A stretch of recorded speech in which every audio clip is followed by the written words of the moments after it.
係，大家晚上好，聽到嗎聽到聽到。？OK，好啦，咁校長都有講解過啦。咁今日呢嗰個 topic 就係話內地客戶香港三件套，其實邊三件套呢都講晒㗎啦。教育、升學、身份規劃同埋香港保險呢三件事情嘅。咁今次呢個講座呢，主要目標對象就係我哋香港嘅保險從業員啦。咁就會講下其實點樣可以做到啲內地嘅客戶開到內地嘅 market。咁聽完呢個講座呢，我相信大家呢會揾到一啲方法同埋工具去點樣去做好呢個內地嘅市場嘅。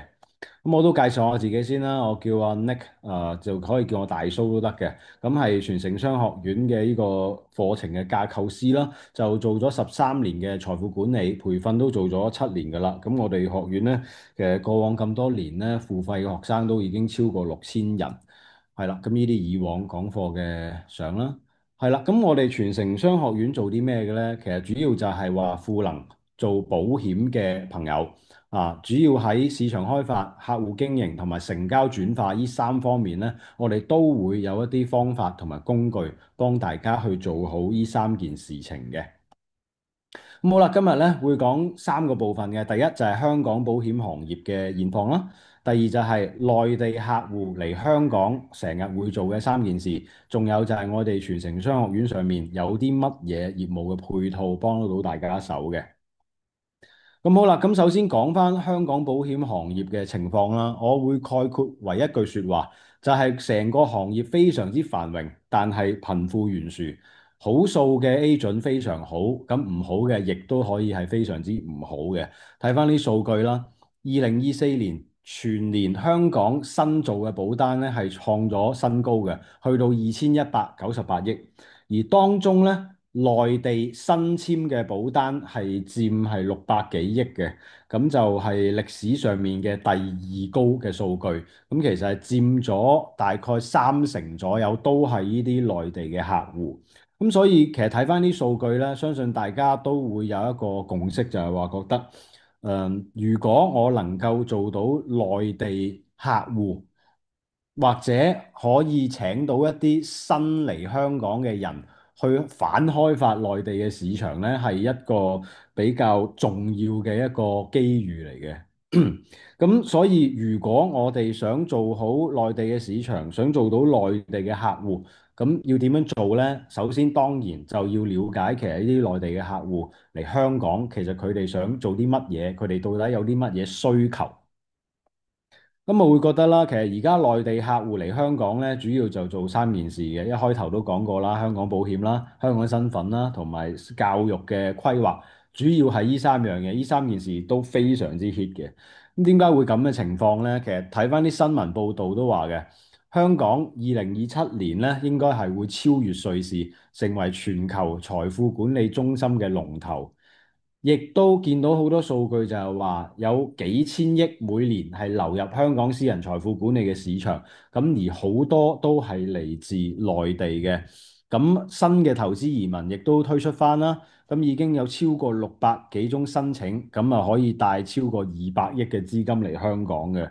咁亦都有一啲報道，咁亦都講翻就係話，因為內地嘅保險產品，佢嗰個預定利率係一路喺度下降緊嘅，咁所以相比之下咧，香港嘅產品保險產品係非常之有吸引力。咁所以你見到咁多呢啲嘅新聞，其實亦都講緊一件事情，就係話香港財富管理行業咧，而家係非常之繁榮嘅。而香港保險咧，亦都好受內地客戶嘅歡迎，咁所以就你見到近呢，尤其是近呢1、2個禮拜啦，海港城嗰啲啊，都係排晒隊等住嚟簽單嘅。咁好啦，除咗財富管理之外啦，教育亦都係內地客戶好關心嘅一個需求嚟嘅。睇翻啲數據就係話，2024年內地高考人數咧係1300幾萬嘅，咁而25年即係今年啦，亦都有1300幾萬，復讀嘅人數少咗，但係都係1300幾萬，多過全香港差唔多 double 嘅人口去，但係考高考嘅啫。咁你會睇翻就係、再睇翻上年嘅數據啦，其實係話唔同嘅省份嗰啲學生佢哋入讀到大學嗰個錄取率啊。譬如我哋睇翻比較近啲嘅廣東啦，廣東係去到尾二嘅黑色嗰檔。有76萬嘅考生，大概34.6%咧會考到入大學。咁考到一本好少少嘅學校11.2%，考到211嘅3%，985嘅1.4%。即係話喺廣東省70幾萬考生考到985、211，即係好啲嘅學校咧，比較頂尖啲嘅學校咧，嗰個機率只係4.4%。嚇，咁係好都幾低嘅一個數字嚟嘅。咁但係我都想講翻就係話，其實24、25年高考嘅人數都唔會係最高嘅，之後嗰啲可能會更加高。點解？因為睇翻嗰個出生年份啫嘛。24、25年考高考嘅應該對應翻就係06、07年考嘅小朋友啦。當年嗰個出生人口，06年1500幾萬，07年1500幾萬，但係去到跟住之後一路係加緊嘅，加到去2016年係1800幾萬先至係最高峰嘅。咁所以預計2016同17年出生嘅呢啲孩子呢，咁佢高考到時嗰個競爭係會異常激烈嘅，係應該會比而家再會激烈啲，因為人口會多咗嚇，所以嗰個考生競爭亦都會更加大。咁因為內地而家成日都話講嗰個教育讀書咁內卷嘅時候咧，所以其實佢哋都會希望諗一啲有冇一啲方法可以幫到個小朋友，佢嗰個競爭唔會咁大，壓力細啲咧。咁而其中一個可行嘅方法咧，就係如果佢小朋友有內地身份，佢係會輕鬆啲嘅。點樣輕鬆啲咧？因為如果佢多咗一個香港身份咧，佢係會多一啲嘅選擇嘅。譬如如果佢小朋友已經係攞咗香港永居嘅身份嘅時候，就算係讀翻高考嗰個 syllabus，佢可以去考港澳台華僑生聯考，咁嗰個要求會低啲嘅。咁上年嘅數據講緊就係話最低400分已經可以讀到內地985、211呢啲比較好啲嘅學校。咁而就算佢唔讀高考嗰個大綱嘅話咧，佢去考香港嘅 DSE，如果佢係永居嘅，佢其實可以調翻轉用 DSE 嘅成績，唔使再考試就可以申請內地一啲985、211嘅大學，咁最低10分都可以考得到。咁而就算佢唔翻去讀內地嘅學校，佢喺香港讀書又得，或者佢用 DSE 嘅成績去考一啲外國嘅學校，其實都係認可嘅。咁亦都有內地有一啲學校啦，係有一啲獨立招生嘅計劃，咁係必須要有香港嘅身份，佢先至會去收呢啲咁嘅學生。咁所以你會見到就係話，如果多咗一個香港身份嘅話咧，咁佢嗰個小朋友嗰個教育嗰方面個選擇係會多咗好多嘅。咁啱啱講過話有3個考試啦，高考啦、港澳台華僑生聯考同埋 DSE。咁三個有啲咩分別呢？我哋睇兩樣嘢。第一就係睇嗰個報考人數，啱啱講過啦，全國高考上年1342萬。咁但係港澳台華僑生聯考咧，上年係13000左右嘅考生嘅啫。咁香港 DSE 咧就50000人左右。咁而睇翻嗰個錄取率啦，每個省份啱啱講過唔同噶嘛，啱啱都有提過，廣東省985、211嗰個錄取率咧係4.4%。咁但係如果佢係考港澳台華僑生聯考咧，係去到20% 嘅。咁如果佢考香港 DSE 嘅話，佢當然可以報港八大啦。咁就嗰個錄取率38.9啦。咁啱啱亦都講過，佢可以用 DSE 嘅成績考翻內地嘅大學嘅。咁呢個叫所謂文憑試嘅收生計劃啦，嗰個錄取率係去到51.3%。咁所以你見到嗰個競爭。如果佢有香港嘅身份嘅時候咧，佢係會可以降低好多嘅嚇，咁就所以你會見到近年咧就係有好多就係話，我內地父母咁就嚟香港讀碩士，咁啊攞咗全家香港嘅身份咧，希望令到個小朋友嗰個壓力冇咁大啦。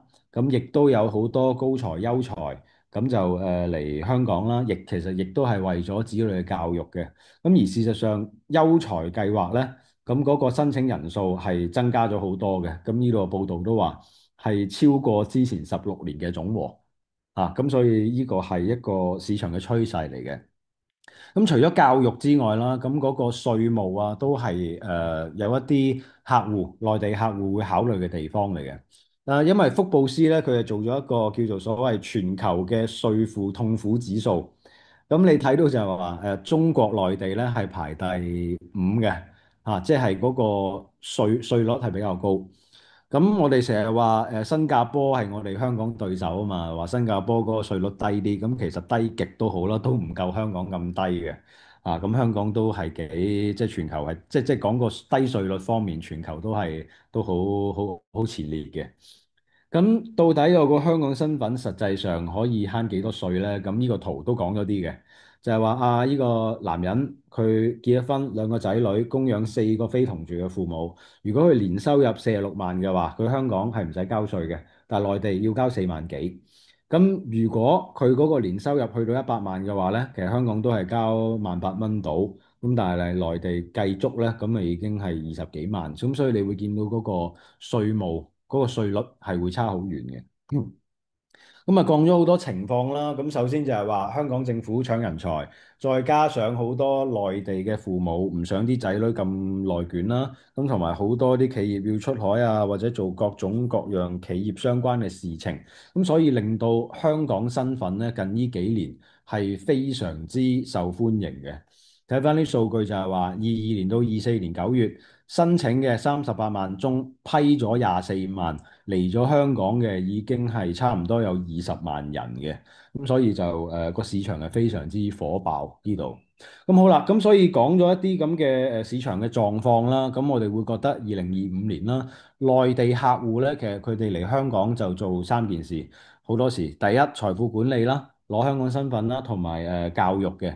咁而喺財富管理呢個範疇入邊，咁對於我哋嚟講，最大機會當然係香港嘅保險啦。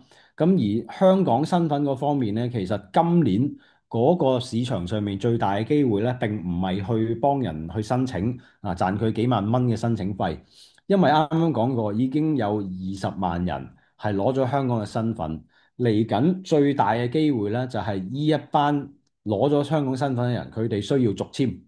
咁所以香港身份咧，而家最大嘅機會咧，就係搞用合法合理嘅方式幫啲客戶去搞續簽。咁如果搞到嘅話咧，咁呢個市場空間又係非常之大嘅。咁而教育嗰方面咧，其實都唔係話對嗰啲非常之成績好犀利嘅學生，而係對於嗰啲成績一般但係屋企都有少少錢。依類型嘅學生咧，咁先至係呢個我哋最大嘅機會。咁所以我哋見到呢三樣嘢係比較緊要嘅，對於我哋嚟講。咁好啦，咁所以就係話市場嗰個信號其實非常之明確嘅。咁保險咁大家好多都係做保險啦，咁咪自己做翻咁咪可以咯。咁但係另外你話身份規劃又好，或者係教育規劃嗰方面咧，咁你都會需要揾一啲比較靠譜嘅供應商嘅。咁點樣去選擇呢啲機構去合作咧？咁都有啲要點嘅，我會認為。咁好啦，咁所以跟住就會講一講我哋傳承商學院有啲咩配套業務係可以幫到大家啦。咁亦都係睇翻啲新聞啦。其實近呢一兩年都有好多客戶係揾啲中介俾咗錢各樣，咁但係做唔到事嘅，跟住啲公司走埋佬都有唔少，亦都出過好多事情。尤其是上年比較問題大啲啦，就係話港大嗰單嘢啊嘛，有好多內地嘅學生因為學歷造假，咁被發現咗，跟住就係要被退學各種各樣嘅事情。咁所以咧，揀呢方面嘅合作伙伴咧，都係非常之緊要嘅。咁點樣揀呢？我認為有幾樣嘢要睇嘅。第一就係梗係行業經驗啦，你要睇下佢係咪一直都係做移民同埋教育行業，定係只係因為呢幾年比較 hit 喎，咁佢就趕個風口趁呢個熱點，跟住先至嚟做呢件事情呢。第二就係你要睇下佢有冇啲咩成功嘅案例。佢以往做過幾多嘅案例呢？佢係咪真係認認真真去幫客戶去做好呢啲嘅事情呢？第三呢，就係你要睇下佢除咗幫啲客去做申請各樣之外，佢有冇一啲比較獨家能夠賺到錢嘅項目？點解會咁講呢？因為如果一個移民嘅公司或者教育嘅公司，佢淨係做幫客戶去申請呢個業務嘅時候，其實佢哋賺到個錢咧係非常之微嘅。每單最多咪幾萬蚊係嘛？咁如果佢冇一啲佢獨家能夠賺到錢嘅項目呢，佢係好難長久去生存嘅。咁所以你會見到好多新聞就係話，喂，點解有啲公司會走佬呢？咁就係因為咁樣嘅原因。咁另外呢，我哋都要睇下、了解一下佢哋有冇一啲業務嘅支援啊，能唔能夠幫得到大家去服務好，去 closing 到啲客戶。因為如果佢係冇 support 俾到你嘅話，就算佢話俾到你嘅佣金再高，咁如果 closing 唔到嘅話，咁乘以零，其實都係零嘅。咁最後就係話，你最好睇下佢有冇一啲合作制度啦，有冇一啲基本法啦，或者一啲起碼有一啲業績計算嘅系統啦，成條數清清楚楚，咁啊大家就唔需要拗啊。咁所以我覺得呢幾點都非常之重要嘅。咁好啦，咁我哋傳承商學院有啲乜嘢配套俾得到大家呢？嗱，首先我哋移民教育嗰方面呢，因為我哋嘅母公司係有成國際啊，有成國際咧喺香港、深圳、上海、新加坡都有服務點，而且咧已經係做咗15年移民，咁啊香港移民項目嘅經驗都非常之豐富，咁佢哋處理過嘅成功案例咧係數以萬計嘅，啊佢哋有成本。就係一年做到幾多成功案例咧？佢哋係要成本嘢佢先至 show 得晒出嚟嘅。好啦，另外咧，因為有成佢係香港項目移民嘅項目方啊，即係咩意思咧？就係話可能你喺出面揾到啲中介啊、各樣啊，其實最後可能都係有成幫你去做嘅。咁所以佢哋係直接嘅源頭啦，冇中間商啦。咁呢個都非常之緊要嘅。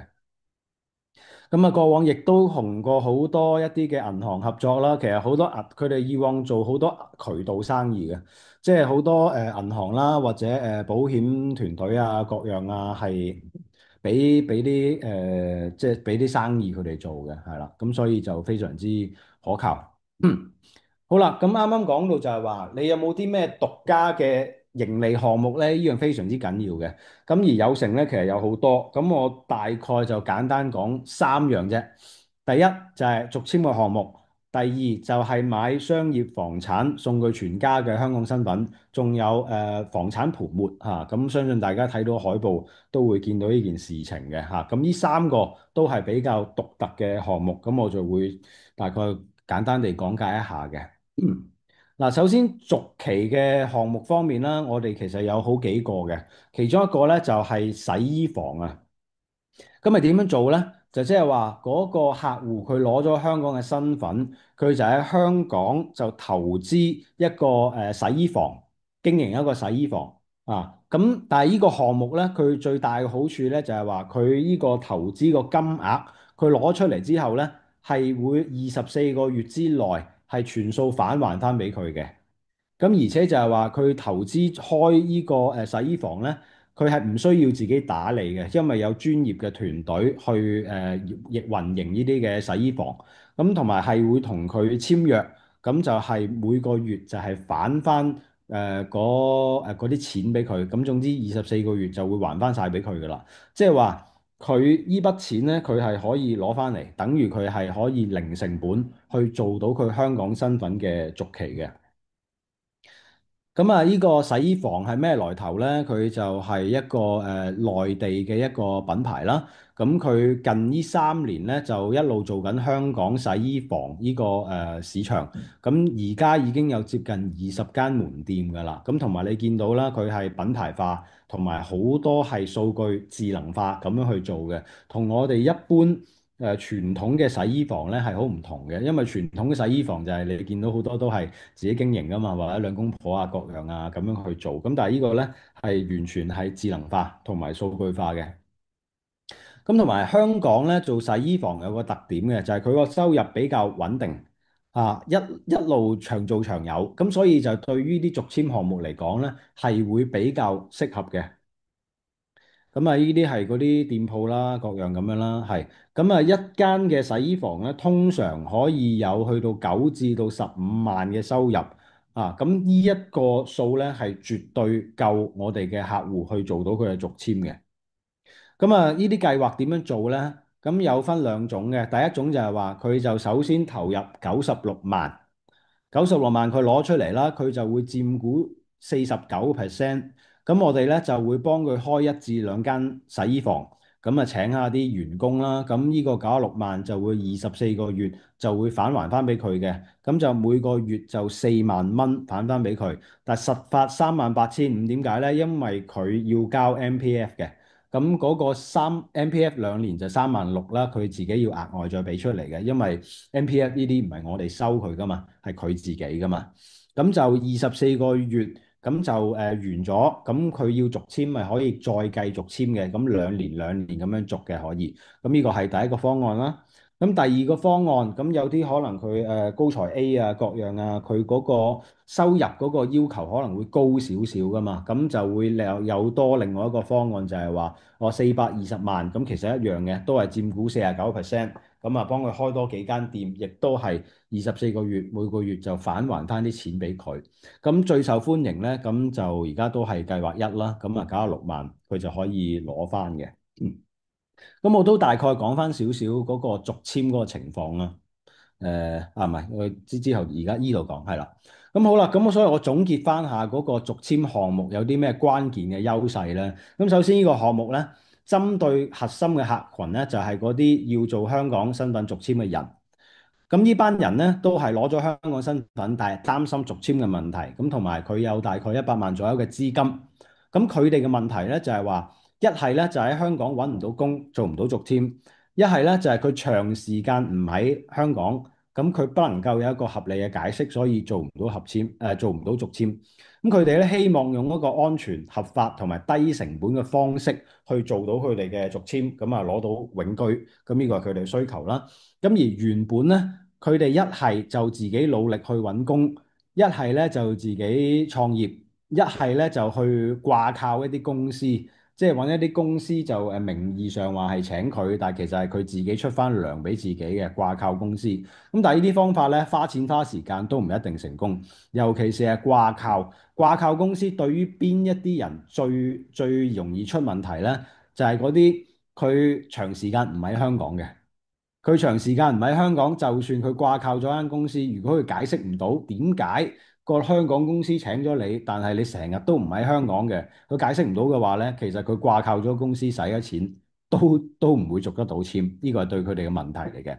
咁好啦，我哋而家嘅方法其實非常之簡單，就係佢喺香港投資一啲項目，我哋有專業嘅團隊幫佢去經營，佢投資嘅金額2年之內可以還翻俾佢嘅。咁佢就可以用安全、合法同埋低成本嘅方式去順利續簽，呢個就係我哋嘅項目優勢。啱啱講過係一個洗衣房嘅項目啦，其實我哋仲有幾個嘅，例如仲有我哋有快剪鋪㗎啦，仲有補習社都可以做到呢個續簽嘅項目。咁所以咧，其實好簡單嘅啫，就係話，如果你嘅朋友或者你一啲客戶你同佢傾偈嘅時候咧，你知道佢攞咗香港身份或者佢擔心一啲續簽嘅問題嘅時候，其實你已經可以同佢講噶啦。咁點講咧？非常之簡單，其實你簡單咁樣同佢問佢話：喂，我個朋友咧可以幫客戶用投資項目嘅方式，安全合法、低成本咁樣續簽到香港身份喎，你有冇興趣去了解咧？即係如果佢本身係關注呢件事嘅人，佢係呢個項目嘅精準客戶嘅時候呢，佢自然係會有興趣。咁你就好簡單，其實就交俾我哋啲顧問，跟住幫你去跟進，咁就搞掂㗎啦。而且呢一句呢，你甚至乎唔係面對面同佢講都得㗎，甚至乎你一啲你覺得佢根本就係精準嘅客戶啦，你直情 send 個 message 俾佢啦。如果佢係精準客戶，佢一定有反應嘅對呢句嘢。OK 就係咁簡單。好啦，咁所以而家香港身份規劃嗰個機會咧，就唔係在於你幫個客去申請，而係你點樣可以幫個客用咗呢啲安全、合法、合規嘅方法，幫佢做到續簽。而家係呢個市場一個最大嘅機會嚟嘅。好啦，咁啱啱講完一個續簽嘅項目啦，咁再落嚟咧，仲有一個投資商業房產送全家香港身份。咁點樣做呢？其實我哋係幫佢可以用到專才嘅方式去做到一個香港嘅身份。咁總之就係佢自己個人、佢配偶同埋佢18歲以下嘅子女咧，都可以攞到香港嘅身份嘅。咁呢個項目嘅優勢就係話，佢投資咗呢個商業房產啦。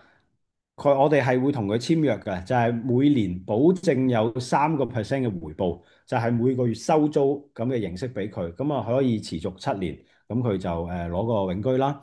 咁除咗呢個保證回報之外咧，佢仲可以首付，即係俾首期30%，咁啊都可以做到貸款嘅。就頭18個月咧，嗰個利率就3.25，就還息不還本嘅。咁啊過咗18個月之後咧，就可以轉翻去俾銀行做貸款，咁到時嗰個利息就會再低啲嘅，應該就。咁同埋佢過咗戶俾佢之後啦，佢個房產其實係可以自由出售嘅，咁啊唔會影響佢續簽嘅。咁同埋呢個盤本身咧就係屯門區比較罕有新建嘅商業大廈，咁就非常之近地鐵站，咁就帶埋租約啦，個回報好穩定。咁同埋特別之處咧，有埋獨立洗手間可以供應熱水嘅。咁佢你見到啦，而家仲有啲盤剩嘅，咁啊嗰個大概就係560萬到850萬左右呢個數啦，啊。咁成個流程都好簡單嘅，其實首先我哋要評估一下嗰個申請人背景先啦，因為要幫佢申請專才噶嘛做，咁都要評估一下嘅。咁 OK 嘅話咧，咁佢就俾個服務費先，咁幫佢搞好咗之後咧，咁獲批咗之後啦，咁佢再俾埋尾款或者做埋嗰個貸款，咁佢攞埋香港身份證，跟住7年之後咪可以攞到個永居嘅身份啦。總之我哋係用專才嘅方式幫佢去做嘅。咁但係其實除咗話專才之外啦，咁如果你有一啲客戶，佢本身已經係高才優才或者 ING 佢需要續期嘅，其實都可以用呢個方式，我哋都可以幫佢去做得到嘅。咁好啦，咁啊大概講咗，其實呢個項目都好簡單啊。咁佢有啲咩優勢呢？首先呢個項目嗰個核心嘅客戶群就係嗰啲需要用專才呢個方式攞香港身份嘅人。佢哋特點咧就係話佢用得專才，通常就係做唔到高才，做唔到優才，咁啊先至諗一專才嘅啫。咁啊同埋佢最少會有160萬左右嘅資金，因為啱啱嗰啲買樓要俾首期30%噶嘛。咁佢哋嘅問題就係話，因為佢做唔到高才，做唔到優才，只能夠做專才或者投資移民咧又太過貴。咁但係一般佢做專才嘅話咧，嗰個俾出嚟100零萬嗰啲錢咧，就通常都係純消費嚟嘅。咁有啲客會覺得，喂，好似好唔抵喎，我就咁俾嚿錢出嚟，但係又攞唔翻嘅嚇。咁即係啲客戶就通常覺得有呢啲情況，佢哋希望咧用一啲安全合法、低成本嘅方式攞到香港身份啦。咁而如果冇我哋呢個項目咧，佢只能夠用一般專才嘅方式啦，純消費，啱啱講過啦。但係而家咧，佢只需要投資商業房產，我哋就送佢全家嘅香港身份，仲有每年保證嘅租金回報，同埋可以係3成嘅首付還息不還本。咁商廈都仲有啲升值嘅潛力嘅，咁所以對啲客戶就比較有吸引力嘅。咁呢個項目我哋可以點樣推介呢？總之就係亦都係你聽到有啲人啊，佢講香港身份啊，或者佢講專才啊呢啲嘅時候，其實你就已經可以植入呢個項目㗎啦。咁點講呢？都好簡單啊！你最簡單嘅方式，你就同佢講話，喂，我有個朋友可以幫客戶用投資商業房產嘅方式合法攞到全家香港身份，仲有保證租金回報喎。你有冇興趣去了解一下呢？咁亦都係啦。如果你對嗰個係精準嘅客戶，咁其實你基本上你咁同佢講，佢基本上都會有興趣，最少去了解一下嘅。咁如果佢想去了解嘅時候，咁咪好簡單。如果內地嘅一係就開個群啊，俾我哋啲顧問去對接去跟進咁或者如果佢已經喺香港啦，各樣咁，甚至乎你上公司大家約個顧問去傾都可以嘅。咁所以就比較唔複雜嘅，其實呢件事情。好啦。都想講翻就係一啲有實力嘅移民公司呢，係可以喺一個合法合規嘅情況底下，俾到客戶更加多唔同嘅選擇。其實啱啱講嗰兩個項目呢，只不過係我哋其中兩個即係比較特別啲嘅就攞出嚟講啦，仲有好多根本係講唔晒咁所以淨係講住呢兩個先啦嚇。好，咁嚟緊落嚟呢，仲有第三個就係我哋叫房產泡沫，即係我哋香港所講嘅物業活化。香港嘅物業活化，大家可能都做唔少啦。咁但係如果內地嘅房產做物業活化，咁又點樣去搞呢？咁呢個就唔係咁多人有做過呢件事情嘅。應該係冇嘅。首先講翻呢個房產泡沫呢件事情先啦。咁其實市場上面咧有兩種業主嘅，有一種業主咧就係佢嗰層樓佢自己住緊嘅。咁所以無論嗰層樓係升啊跌啊點都好啦，咁其實都只不過係紙上面嘅資產，同佢實際嘅生活可能冇乜關係嘅。咁呢啲我哋叫紙上富貴，現金閉翳啊嘛。咁佢哋希望諗緊嘅就係話，我有呢個資產喺度嘅時候，我點樣可以增加到我嘅現金流，實實際際咁樣去改善我嘅生活呢？咁另外有一啲情況咧，就係話有啲業主咧，佢就好多套房產。啊，有啲可能係賣唔出啦，或者唔想賣啦，唔捨得賣啦，各種原因，總之手上面一堆房產啊，咁佢哋希望諗緊就係話，我點樣可以善用到呢啲房產，為我帶嚟更加多嘅現金流同埋一啲嘅資產增值呢？咁所以佢哋就會考慮去做物業活化呢件事情。咁好啦，咁其實近排咧，我哋就做咗一個客戶嚇，咁佢就有層樓喺深圳嘅2000幾萬咁樣啦。咁因為而家內地開始降息啊嘛，咁啊降息之後咧，佢就可以用一個比較低嘅利率，可以借到一啲錢出嚟。咁啊，呢個客戶咧，佢就係借咗呢筆錢出嚟之後咧。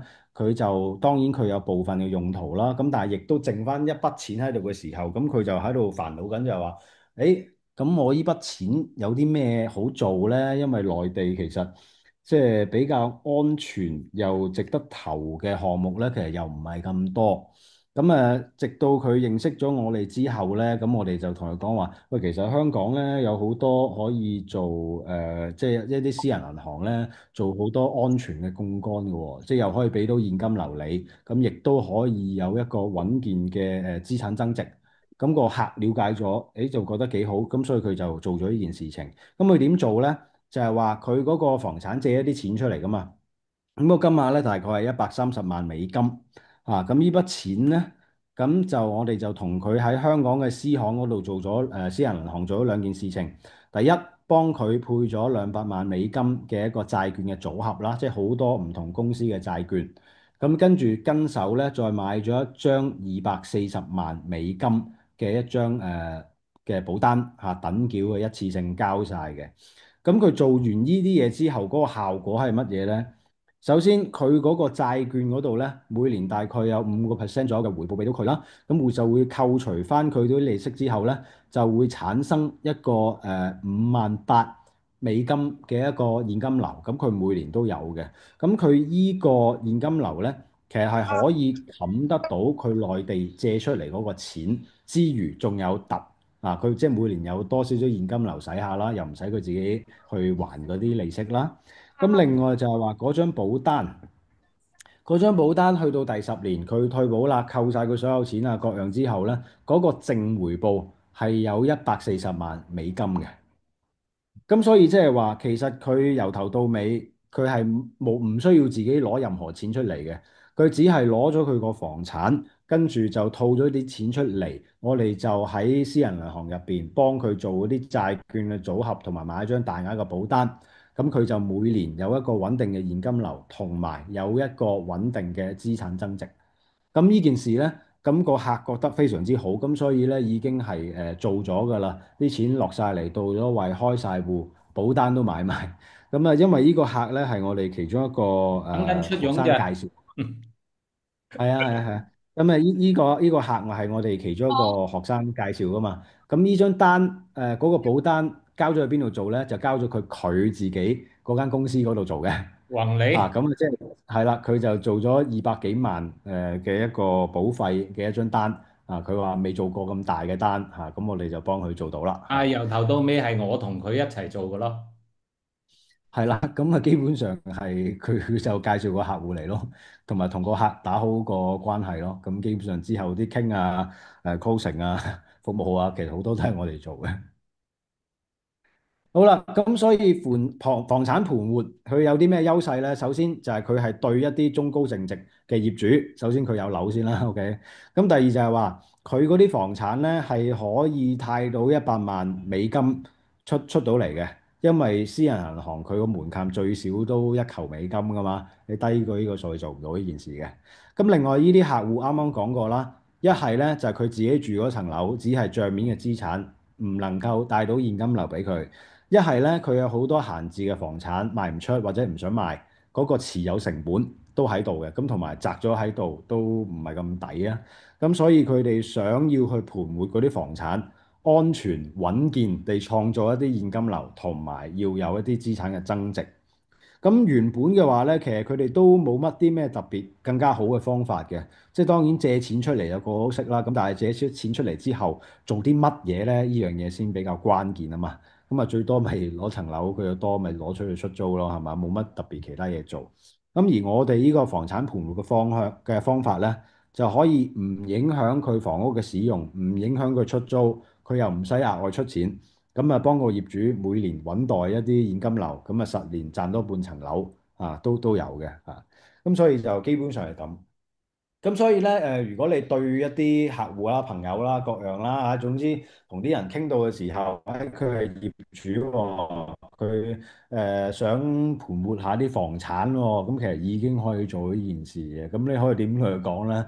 你好簡單同佢講話，喂，我個朋友可以幫業主喺唔影響佢房屋使用、唔影響出租，又唔使額外出錢嘅情況之下咧，幫佢每年穩袋20萬，十年賺多半層樓，有冇興趣了解咧？咁其實大致上就咁噶啦。咁如果佢係有本身已經係諗緊呢啲事情，有呢啲想法啊，只不過係冇咁多我哋嘅工具同埋方法嘅時候咧，你咁講，基本上佢起碼都會有興趣去了解一下嚇。就好似我哋嗰個學員咁，咁就係介紹俾阿蘇校長，咁啊做咗呢張單翻嚟啦。OK。嗯。好啦，咁啊，所以嗰個房產盤活基本上就係咁樣啦。好啦，跟住再講一講就係我哋傳承商學院有啲咩業務嘅支援俾到大家呢？有三方面嘅。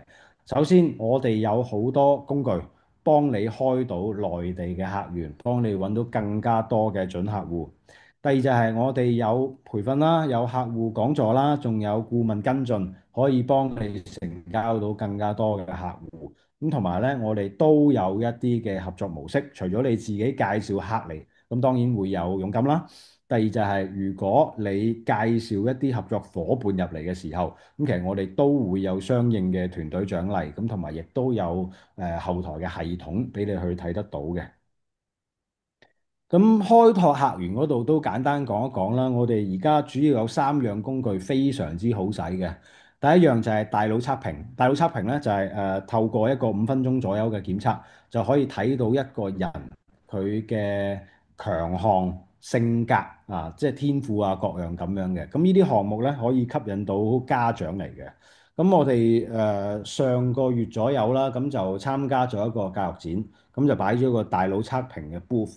咁就就推咗一啲優惠，咁就俾一啲訪客嚟即係用一個優惠價做一啲簡易版嘅檢測。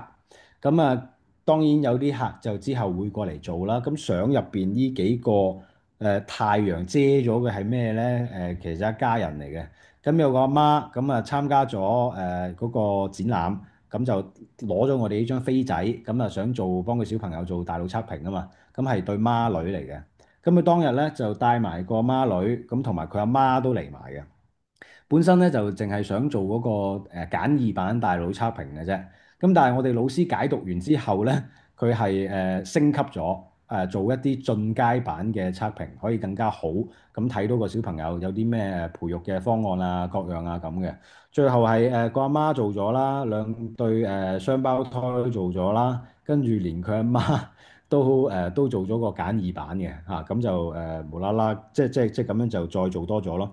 咁所以其實就係話，呢一啲大腦測評呢個項目咧，就算你本身可能唔係咁識一啲內地嘅客戶都好啦，其實你有呢個工具都可以幫你吸到一啲內地嘅客戶。咁同埋呢啲其實都係同好多教育相關啊嘛，咁同保險亦都係非常之有關聯嘅。咁除咗大腦測評之外咧，我哋仲有一系列嘅財商遊戲。針對小朋友啦、青少年啦、大人都有嘅啊。咁呢啲財商遊戲咧，可以幫你入到一啲企業做團建啊，或者入到一啲社區，內地嘅社區都有嘅。咁同埋好多呢啲財商遊戲咧，係同我哋保險理財係直接相關嘅。好多即係尤其是我哋成人版咧，好多啲大人玩完之後咧，佢哋最深刻一個感受咧，就係話覺得哇，原來退休規劃真係好緊要啊！佢哋會覺得啊，原來保險年金啊都幾有用㗎喎。呢個係大部分玩家玩完呢啲遊戲之後，佢一個最直接、最直觀嘅感覺啊。咁所以呢啲財商遊戲咧都可以幫大家喺內地去開到 market 嘅，咁咪持續去搞啦，入到社區，入到企業。咁另外一個工具咧就係六人茶局。六人茶局咧就可以吸引到一啲內地嘅老闆嘅，就係話每次你搞一個6至8人左右嘅茶局，咁呢個茶局入邊咧，咁每個老闆都會有時間去介紹佢自己啦，同埋介紹佢嘅項目。咁呢個就細節咧就講唔到咁多嘅，但係講個效果俾你聽啦。因為阿校長咧其實就2個月左右之前啦，咁就過咗去佛山。咁但係其實本身喺佛山咧都唔係話識好多人脈，識好多老闆定點嘅。咁但係依1、2個月咧，佢就係持續去搞呢個六人茶局。咁啊2個月之後咧，其實佢已經識咗大量做建材啊、做唔同行業嘅老闆。咁同埋好多咧都係會希望同我哋去合作呢啲我啱啱講過香港三件套呢啲項目嘅嚇。咁所以咧就係話我哋有好多唔同嘅方法同埋工具，幫大家可以去開到內地嘅 market。就算而家呢一刻啊，你話我唔識咩內地嘅朋友喎，各樣咁，其實我哋都有方法幫到大家咯。咁好啦，跟住就係話講協助大家成交嘛。咁大家如果合作嘅話，咁當然會俾一啲培訓俾大家啦，起碼啲product 嘅 training 點都會俾大家嘅。咁但係我哋嗰啲培訓咧，其實又同外面好唔同嘅。因為無論保險公司也好啦，或者好多合作項目嘅培訓啦，其實佢哋嗰個理念咧都係話，誒，我將你培訓做一個專家咯，最起碼你對嗰啲項目有一個好清楚嘅了解，跟住你再去接觸個客戶，同個客傾，跟住 closing 各樣咁樣全部自己做晒嘅。咁傳統嗰啲培訓係咁樣做噶嘛？咁但係我哋而家呢啲培訓咧係比較係好實戰方向嘅。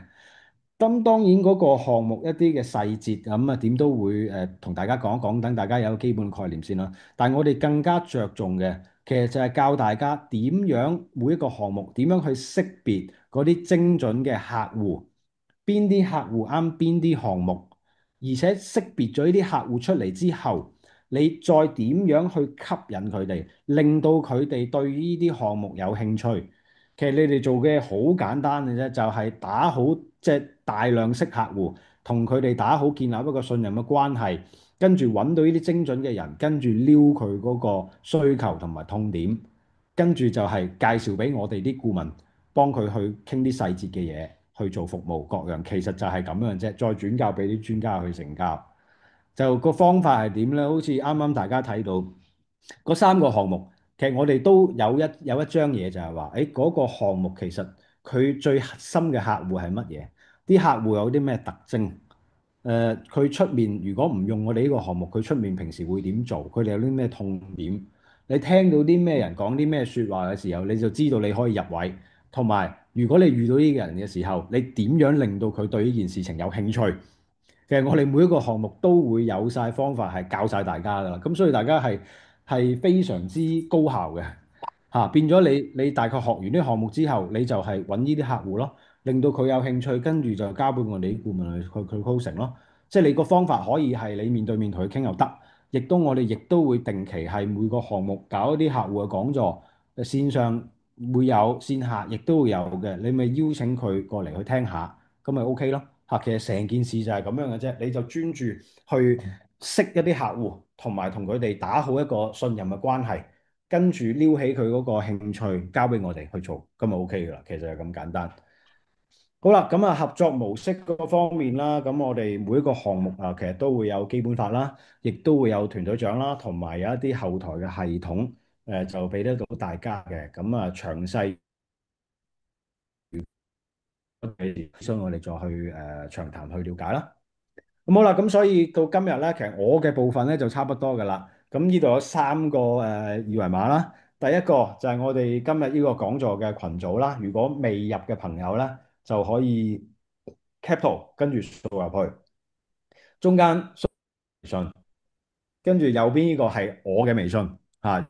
對啱啱嗰啲有啲興趣嘅時候，咁其實都可以加我咁樣同你講下啦，點樣去做啦？OK，係啦，咁啊，所以我嘅部分咧，基本上就到呢度啦，好，跟住係咪交俾我啦，交翻俾阿 大叔。不過你要同我 係 control OK，翻嗰個PPT，去翻啊 OK 上一 OK，頁先，我幫你轉去翻上一頁先，上一頁。合作即係咪？係咧，冇錯啦。嗱，好啦，咁啊，聽到呢度咧，嗯，大家相信咧就知道大蘇喺前面就介紹咗咧，其實而家咧我哋就同友成國際啦合作啦，同佢就開咗呢間傳承商學院啦。咁友成就有呢方面升學啊、身份規劃啊、十幾年嘅經驗，甚至乎喺江湖地位，所以就攞到啲咁精英嘅項目翻嚟啦。咁所以咧就能夠協助大家咧，唔好淨係用保險去吸引人啊，又唔好淨係用7%冇啦但係都唔知幾多窮 MDRT 窮 TOT，就算講緊7月前，OK 好啦，大家明我講乜就得啦。咁所以咧如果有興趣啦，同傳承商學院合作嘅話咧，成為佢哋嘅合夥人咧，佢哋有基本法啦，佢哋有團隊獎金啦，佢有晒後台系統。咁所以如果你係想同我哋傳承商學院合作做呢一個三件套嘅合夥人呢，咁你就要掃個二維碼。好啦，下一張大叔唔該。就係左手邊就你可以先未入群啦，我知道大部分都入咗群嘅，因為今次我邀約咧係先拉咗大家入群，但係 in case 咧後嚟加嗰啲人咧想同我哋傳承商學院同友成合作做友成國際嘅合夥人嘅話，係完全免費嘅仲要事情講3次，完全免費嘅。完全免費嘅，OK，只係同你簽一張居間合作協議，俾埋套系統你用，有晒人服侍你哋，得唔得？咁所以咧，如果你想問多啲先至諗嘅話咧，就掃右邊大蘇嘅微信，因為傳承商學院就係大蘇係負責人嚟㗎啦，OK 咁你哋咧可以預約佢，加佢微信睇下大蘇會唔會集齊有足夠嘅學生，冇理由下下一對一啦，咁可以同你哋大家開呢個會嘅，OK，好啦，咁中間呢個微信咧，我嚟做咩嘅咧？大蘇唔該下一頁。好嗱，唔喐住先，呢一頁擺喺度。其實呢條係片嚟嘅，幾分鐘嘅片。大家咧聽完頭先阿大蘇講到，我哋除咗有洗衣店啦，包搞掂個續簽，仲要咁低成本啦，你點會漏唔到客啊？OK，好啦，咁跟住仲有啦，嗰啲財大氣粗窮到因為隻雞。佢哋係唔係嗱，我依家保險啊啲好多就用呢一套嘢去教佢哋買理財險，就係呢套嘢。好，我啱啱靜音咗吓，OK，各位同學唔記得閂咪啊，應該係阿華飛哥OK，好啦，嗱，我講到咩啊？阿大叔你提我兩句啊，唔記得咗啦。除咗洗衣店，就對於嗰啲財大氣粗但係冇本科，咁你又唔優才德，又唔高才德，更加唔可能嚟讀書。咁所以呢，但係又唔捨得使百幾萬，好似係消費咁，所以就有個商業房產，係咪咁又係好正啦。正成點？我前日就係幫個某間公司我唔開名嘅同學仔，OK。佢話唔知點入位，嗰個知道個客有錢又大把樓，終於就捉咗去我哋嘅友成喺深圳8000幾尺嘅 office 個豪華茶室度泡泡茶，跟住今日咪去咗睇樓咯。OK，咁已經覆翻嚟嗰個專家陪去睇過，我唔得閒陪佢去啦，我同佢傾啫，幫佢手傾啫，咁就已經講話好有興趣啦，聽日就跟進啦。嗱，正唔正啊？做得呢啲都幫襯咗你，你又有錢賺之餘，嗱呢一單咁嘅嘢，差唔多半個 MDRT 收入喎。OK，好啦，跟住好啦，跟住就講到房產盤活，而家冇錯啦，就係我最擅長嘅。大家都知道我做保費融資做咗20年，做香港嘅物業活化，真係大大話話係做咗廿年。我06年響 AIA 就係靠呢個揾食，如果唔係點樣78人嘅團隊做81個 MDRT 攞 MAA？OK，嗱，頭先我見已經有啲同學喺度問嘅，OK，咁今日咧由於咧 Zoom 好乞人憎，我係唔俾錢佢賺㗎啦，40分鐘講下講下，如果我播呢條片咧，我就覺得會我驚唔夠時間，不如我留到最後，OK，嗱，有見及此咧，接落嚟咧，我同大家推薦咧已經唔係第一場㗎啦，今日已經係第二場啦，下一張啦，大叔。就係咧，我已經咧上一個禮拜咧講完呢個公開課咧，已經我開咗呢個內地房產盤活課程嘅第一期啦。其實第一期咧已經喺上個禮拜24號啊，應該係星期二嚟㗎，我冇記錯。OK，咁就已經有十幾個你哋嘅同業咧，率先咧已經先拔頭籌啦。有啲而家開緊工啦，有兩個已經話下個禮拜要揾我去見客啦。OK 啊。嗱，咁咧，所以咧嚟緊我哋第二期嘅課程咧，呢個課程就叫內地房產盤活課程嘅第二期，OK，加埋保費融資開大單，我係會用呢個成功嘅案例咧，完全剖析，我係成個操作流程會教晒俾大家，OK，嗱，如果大家有幫襯過我之前保費融資開大單嘅課程，都知道保費融資開大單嘅課程，我記得都係應該係4000幾定5000幾蚊嘅。但係留意，OK 我唔係想用呢個課程嚟賺大家嘅錢，OK？因為市場好大，但係識做內地房產嘅，起碼我未見到。而我已經係做成一單之外，手上包括有一單係前日先開 case 嘅啫，但係越嚟越精準。開完 case 已經約咗7月7號嚟香港上私人銀行傾啦，因為呢個需求響呢個痛點同埋呢個需求響大陸係好大嘅但係好在因為佢哋降咗息，所以先至做。如果與其你話叫你自己盲摸摸，慢慢去摸嘅話，留唔留意到呢個咩價錢？899蚊，你真係冇睇錯，仲要俾埋貨件你OK，咁兼且咧，頭先大蘇都講過嘅，其實我哋嗰個合夥人制咧，有成嗰邊咧，都引進咗呢個沙盤遊戲啦，同埋個大佬測評嘅。